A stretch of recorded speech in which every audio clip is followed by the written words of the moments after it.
ओम शांति। 15 मार्च 2024। बाबा के महावाक्य। मीठे बच्चे, ज्ञान सागर बाप तुम्हें रत्नों की थालियां भर भर कर देते हैं। जितना चाहे अपनी झोली भरो, सब फिक्रातों से फारिग हो जाओ।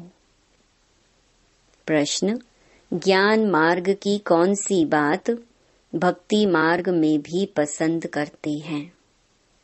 उत्तर: स्वच्छता। ज्ञान मार्ग में तुम बच्चे स्वच्छ बनते हो। बाप तुम्हारे मैले कपड़ों को स्वच्छ बनाने आए हैं।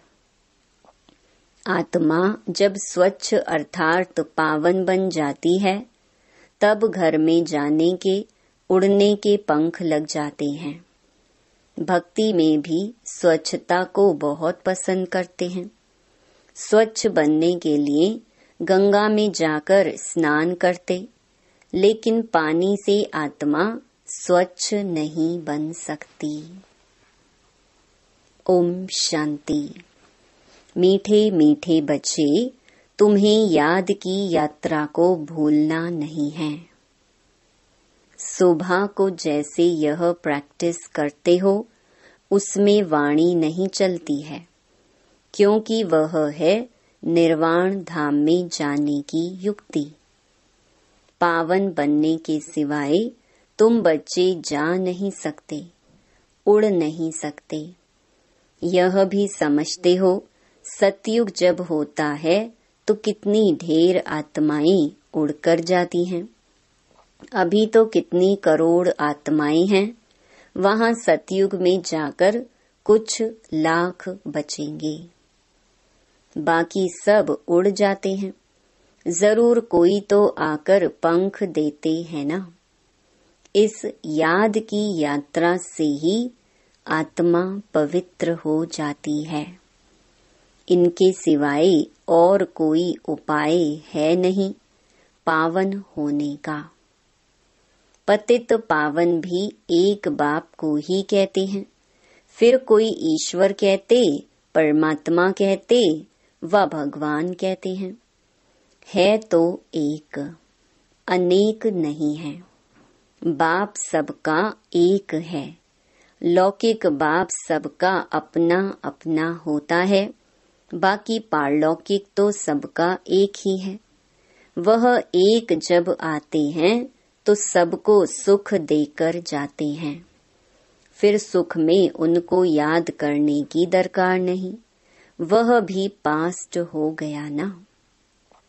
अब बाप बैठ पास्ट, प्रेजेंट, फ्यूचर का राज समझाते हैं। झाड़ का पास्ट, प्रेजेंट, फ्यूचर बहुत इजी है। तुम जानते हो कि कैसे बीज से झाड़ होता है, फिर वृद्धि को पाते पाते आखिरीन अंत आ जाता है। उसको कहा जाता है आदि मध्य अंत। यह है वैरायटी धर्मों का झाड़, वैरायटी फीचर का झाड़। सबके फीचर अपने अपने हैं। फूलों में तुम देखेंगे जैसा जैसा झाड़, वैसे वैसे उनके फूल निकलते हैं। उन सब फूलों के फीचर्स एक रहेंगे, परंतु इस मनुष्य सृष्टि रूपी झाड़ में वैरायटी है। उसमें हर एक झाड़ की शोभा अपनी अपनी होती है। इस झाड़ में अनेक प्रकार की शोभा है। जैसे बाप समझाते हैं, श्याम सुंदर, यह देवी देवताओं के लिए है। जब वह सतो प्रधान से तमो प्रधान बनते हैं, तो वही सुंदर से श्याम बनते हैं। ऐसे श्याम सुंदर और कोई धर्म में नहीं बनते हैं। उन्हों के फीचर्स भी देखो। जापानियों के फीचर्स, यूरोपियंस के फीचर्स, चीनियों के फीचर्स देखो। इंडिया वालों के फीचर्स बदली होते जाते हैं। उन्हों के लिए ही श्याम सुंदर का गायन है, और कोई धर्म के लिए नहीं। यह मनुष्य सृष्टि का झाड़ है।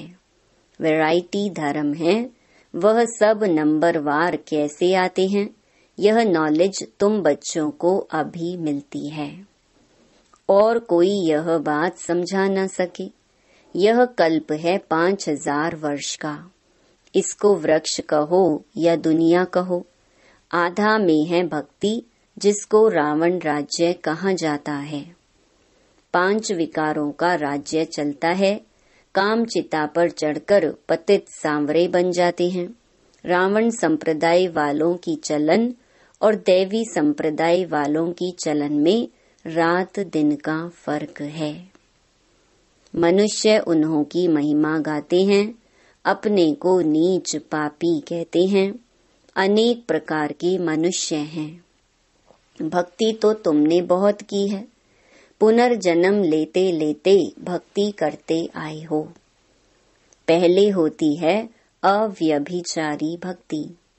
एक की भक्ति पहले पहले शुरू करते हैं, फिर व्यभिचारी हो जाती है। अंत में फिर बिल्कुल ही व्यभिचारी बन जाते हैं। तब बाप आकर अव्यभिचारी ज्ञान देते हैं। जिस ज्ञान से सद्गति होती है, इसका जब तक पता नहीं है तो भक्ति के ही घमंड में रहते हैं। यह पता नहीं है कि ज्ञान का सागर एक ही परमात्मा है। भक्ति में कितने वेद शास्त्र याद कर जबानी भी सुनाते हैं। यह सब है भक्ति का विस्तार, भक्ति की शोभा है। बाप कहते हैं यह मृग तृष्णा समान शोभा है।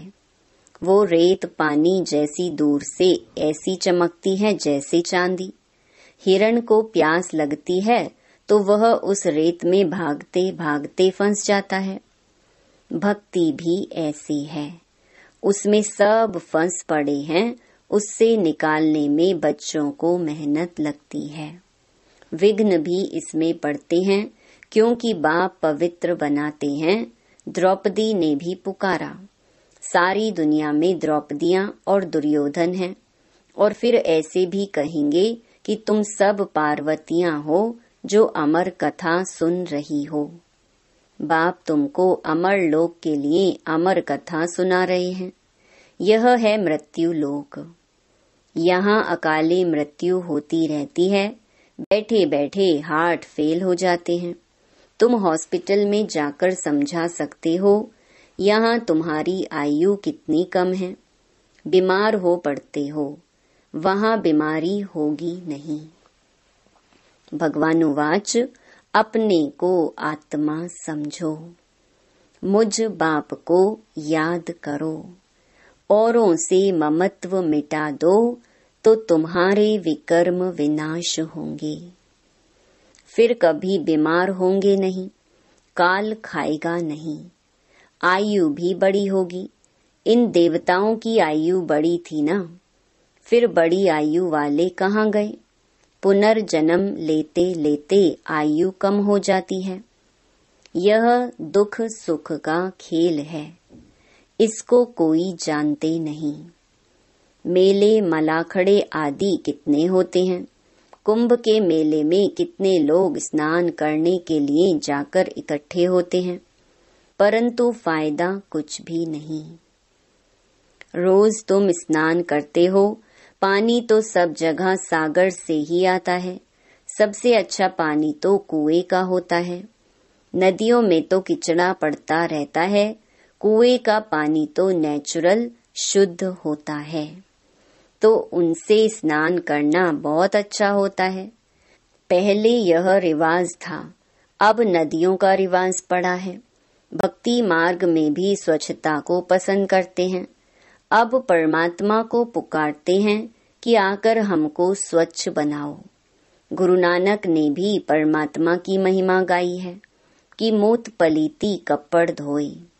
बाप आकर मूत पलीती कपड़ों को स्वच्छ बनाते हैं। यहाँ बाप आत्मा को स्वच्छ बनाते हैं, वो लोग आत्मा को निर्लेप समझते हैं। बाप कहते हैं यह है ही रावण राज्य, सृष्टि की उतरती कला है। गायन भी है, चढ़ती कला तेरे भाने सर्व का भला, सर्व की सद्गति हो जाती है। हे बाबा, आपके द्वारा सबका भला हो जाता है। सतयुग में सबका भला होता है, वहाँ सब शांति में है, एक ही राज्य है। उस समय और सब शांति धाम में रहते हैं। अब यह लोग माथा मारते हैं कि विश्व में शांति हो। उनसे पूछो, आगे कभी विश्व में शांति थी जो अब फिर मांग रहे हो? वो फिर कह देते हैं, अभी कलयुग में 40,000 वर्ष और पड़े हैं। मनुष्य घोर अंधियारे में है, कहाँ 5,000 वर्ष का सारा कल्प, कहाँ एक कलयुग के ही 40,000 वर्ष बचे हुए बताते हैं। अनेक मतें हैं। बाप आकर सच बताते हैं कि जन्म भी 84 ही हैं, लाखों वर्ष हों फिर तो मनुष्य जानवर आदि भी बन सकते हैं, परंतु कायदा ही नहीं है। 84 जन्म मनुष्य का ही लेते हैं, उसका हिसाब किताब भी बाप बतलाते हैं। यह नॉलेज तुम बच्चों को धारण करनी है। ऋषि मुनि तो नेति नेति करके गए हैं, अर्थात हम नहीं जानते हैं तो नास्तिक ठहरे। जरूर कोई आस्तिक होंगे। आस्तिक हैं देवताएं, नास्तिक हैं रावण राज्य में। ज्ञान से तुम आस्तिक बनते हो, फिर 21 जन्मों का वर्षा मिल जाता है, फिर ज्ञान की दरकार नहीं रहती है। अब पुरुषोत्तम संगम युग है, जबकि हम उत्तम ते उत्तम पुरुष स्वर्ग के मालिक बन रहे हैं। इसमें जितना जो पढ़ेंगे उतना ऊंच पद पाएंगे। पढ़ेंगे लिखेंगे होंगे विश्व के मालिक, नहीं तो कम पद। परंतु वह राजाई है सुख की, यहाँ है दुख की। आस्तिक बने हैं तो सुख की राजाई करते हैं, फिर रावण आने से नास्तिक बनते हैं तो दुख होता है। भारत जब सॉल्वेंट था तो अथाह धन था। सोमनाथ का मंदिर कितना भारी बनाया हुआ है। मंदिर बनाने के लिए इतने पैसे थे तो खुद के पास कितने पैसे होंगे। यह इतने पैसे कहाँ से मिले? शास्त्रों में लिखा है, सागर ने थालियां भर भर कर दी। अब ज्ञान सागर तुमको रत्नों की थालियां भर कर देते हैं। अब तुम्हारी झोली भर रही है। वो शंकर के आगे जाकर कहते हैं, भर दो झोली। बाप को जानते नहीं, अब तुम जानते हो। बाप हमारी झोली भर रहे हैं। जितना जिसको चाहिए सो भरे।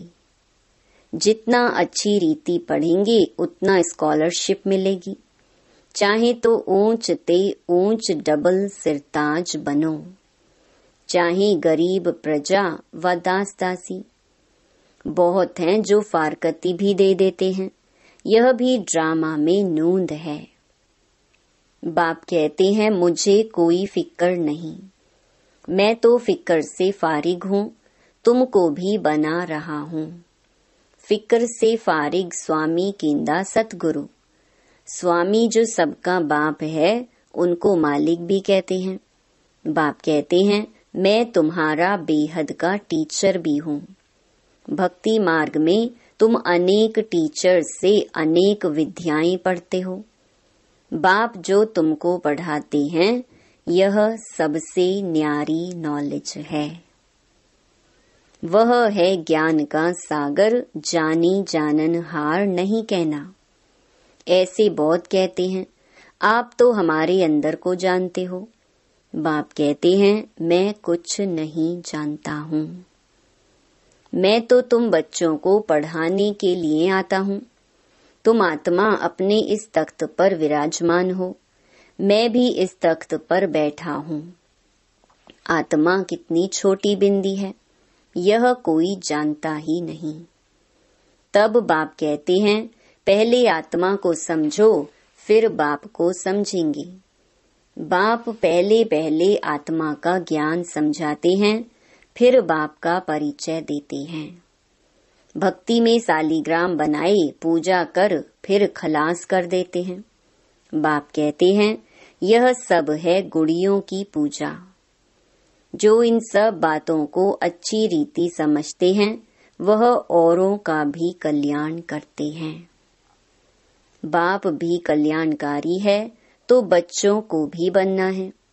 कोई तो औरों को दलदल से निकालते निकालते खुद फंस मरते हैं, अपवित्र बन पड़ते हैं, की कमाई चट कर देते हैं। इसलिए बाप कहते हैं खबरदार रहना। काम चिता पर बैठने से ही तुम काले बन पड़े हो। तुम कहेंगे हम ही गोरे थे, हम ही काले बने, हम ही देवता थे, हम ही नीचे उतरे। नहीं तो 84 जन्म कौन लेते हैं। यह हिसाब बाप समझाते हैं। बच्चों को बहुत मेहनत करनी पड़ती है। आधा कल्प से जो विषय सागर में पड़े हैं उनसे निकालना मासी का घर नहीं है। अगर कोई थोड़ा भी ज्ञान लेते हैं तो उनका विनाश नहीं होता है। यह कथा है ही सत्य नारायण बनने की। फिर प्रजा भी बनती है। थोड़ा समझकर चले जाते हैं, हो सकता है फिर आकर समझें। आगे चलकर मनुष्यों में वैराग्य भी होगा। जैसे शमशान में वैराग्य आता है, बाहर निकले तो खलास। तुम भी जब समझाते हो अच्छा अच्छा करते हैं, बाहर गए खलास। कहते हैं यह काम उतार कर आएंगे। बाहर जाने से माया माथा मोड़ लेती है। कोटों में कोई निकलता है, राजाई पद पाना इसमें मेहनत लगती है। हरेक दिल से पूछे बेहद के बाप को हम कितना याद करते हैं। कहते हैं बाप की याद भूल जाती है। अरे अज्ञान काल में कभी ऐसे कहते हैं कि हमको बाप भूल जाता है। बाप कहते हैं भल कितने भी तूफान आए तुमको हिलना नहीं है। तूफान आएगा, सिर्फ कर्मेंद्रियों से कर्म नहीं करना। कहते हैं बाबा माया ने जादू लगा दिया। बाबा कहते हैं मीठे मीठे बच्चे याद करो तो कट निकल जाएगी। आत्मा पर कट जंक चढ़ती है, वह निकलेगी याद से। बाप भी बिंदी है, सिवाय बाप की याद के और कोई उपाय नहीं कट उतारने का। अच्छा मीठे मीठे सिकिलधे बच्चों प्रति मात पिता बाप दादा का याद प्यार और गुड मॉर्निंग। रूहानी बाप की रूहानी बच्चों को नमस्ते। धारणा के लिए मुख्य सार। पहला, कल्याणकारी बाप के हम बच्चे हैं, इसलिए अपना और सर्व का कल्याण करना है। कोई ऐसा कर्म ना हो जो की कमाई खत्म हो जाए, इसमें खबरदार रहना है। दूसरा, पढ़ाई अच्छी तरह से पढ़कर ज्ञान रत्नों से अपनी झोली भरपूर करनी है। स्कॉलरशिप लेने का पुरुषार्थ करना है। बाप समान फिक्र से फारिग निश्चिंत रहना है। वरदान महसूसता शक्ति द्वारा पुराने स्वभाव संस्कार से न्यारा बनने वाले माया जीत भव।